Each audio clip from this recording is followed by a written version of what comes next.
রাজবাড়ী সদর উপজেলা ও গোয়ালন্দ উপজেলায় বৈষম্য বিরোধী শিক্ষার্থীদের আন্দোলনে হামলার অভিযোগে করা পৃথক ৩ মামলায় আওয়ামী লীগ ও যুবলীগের ৪ নেতাকে গ্রেপ্তার করেছে পুলিশ। গত সোম ও মঙ্গলবার রাতের বিভিন্ন সময়ে তাদের গ্রেপ্তার করা হয়। ওয়ালটনের পণ্য কিনে জিতে নিতে পারেন নগদ ২০ লক্ষ টাকা। Double million offer! Walton fridge কিনে পেতে পারেন ২০ লক্ষ টাকা। রয়েছে কোটি কোটি টাকার নিশ্চিত উপহার।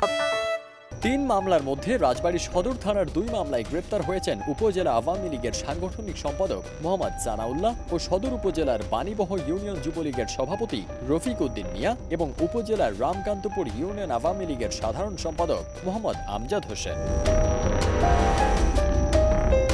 এদিকে গোয়ালন্দ ঘাট থানায় হওয়া মামলায় ১০ ডিসেম্বর গোয়ালন্দ বাজার রেলওয়ে স্টেশন এলাকা থেকে গ্রেপ্তার হয়েছেন মামলার ৬ নং আসামি গোয়ালন্দ উপজেলা যুবলীগের সভাপতি ও জেলা পরিষদের সাবেক সদস্য ইউনুস মোল্লা। রাজবাড়ী সদর থানার ওসি বলেন, বৈষম্য বিরোধী আন্দোলনে রাজবাড়ীর বড়পুল ও গোয়ালন্দ মোড় এলাকায় শিক্ষার্থীদের ওপর হামলার ঘটনায় করা পৃথক মামলায় আওয়ামী লীগ ও যুবলীগের ৩ নেতাকে গ্রেপ্তার করা হয়। ১০ ডিসেম্বর বিকেলে আদালতের মাধ্যমে তাদের জেলা কারাগারে পাঠানো হয়। ফারদিন সানি, দেশ রূপান্তর।